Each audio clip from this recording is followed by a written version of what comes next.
And welcome back to Virginia This Morning. With an entire new year ahead of you, this is the perfect time to start decluttering your home office, or home and organizing expert Kristen Ziegler is here to show us a few tips to get us started. Good morning and Happy New Year. Thanks, you too. This is a clean slate for us, and my slate is not clean by any stretch of the imagination, so I'm going to be taking notes as far as organizing. What's the biggest hurdle most of us have when we're trying to get organized? I think getting started and the fear of making the wrong decision, but the process I'm going to share will ensure that that doesn't happen. And sometimes we try to tackle it all at once instead of breaking it down into small sections. Yeah, exactly. So many clients, when they call me, they've tried to get organized and do the whole home in one day, but it's really important to focus on one category at a time and just do it really incrementally. And that takes us to your first step, which is to make a plan and have a vision. Right. That's actually the most important step, especially creating a vision. So that's how you want the space to feel and function, but that's also why you're getting organized.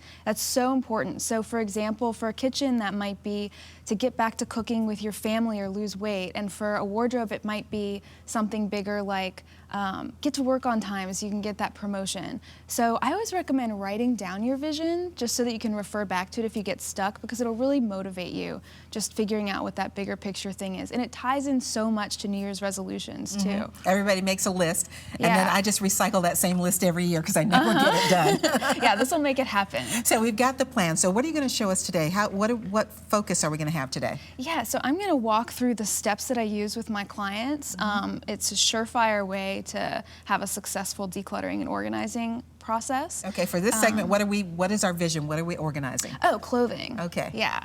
So the first step, once you've defined what your vision is to pick a category. I recommend starting with something like clothing, books, kitchen. Those tend to be easier categories. Other examples of categories could be paperwork, electronics, keepsake, but just pick one category and focus on that at a time. So we're going to be talking about clothing. Okay. If we're sorting clothing, the bed is a great place to use. So you want to clear it off, make it up. And then when I'm with clients, have these Post-it notes and Sharpies on hand that I use for everything, but they're great for labeling your subcategories within clothing. So you're going to have a pile of long pants, shorts, t-shirts, blouses, etc. And so the trick with sorting, you're going to empty every closet, every drawer that has clothes. You want to see your whole collection. That helps you make informed decisions. If you see every like item that you have, it's going to be so easy to say, these out of the 20 pairs of black pants, these are the 3 I actually wear. I can't keep 20?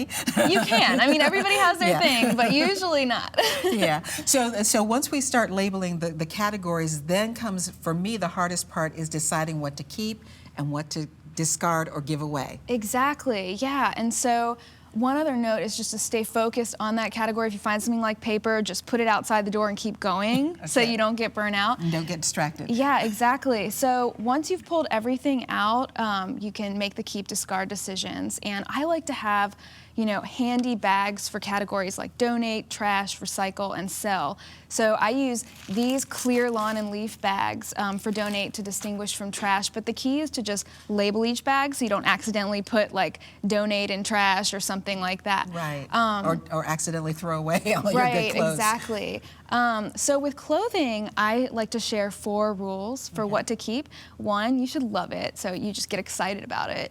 2, it should fit. 3, it should suit your current lifestyle. And 4, it should be in good condition. Goodwill will take just about anything, so don't feel like you have to throw it away. They'll take stained and torn clothing, even underwear, which some people feel weird about, but you don't have to throw just about anything away. They take broken electronics, it's great. You can also sell, so that's a big motivation. A lot of my clients will make hundreds of dollars off of the stuff that they don't want just through consignment.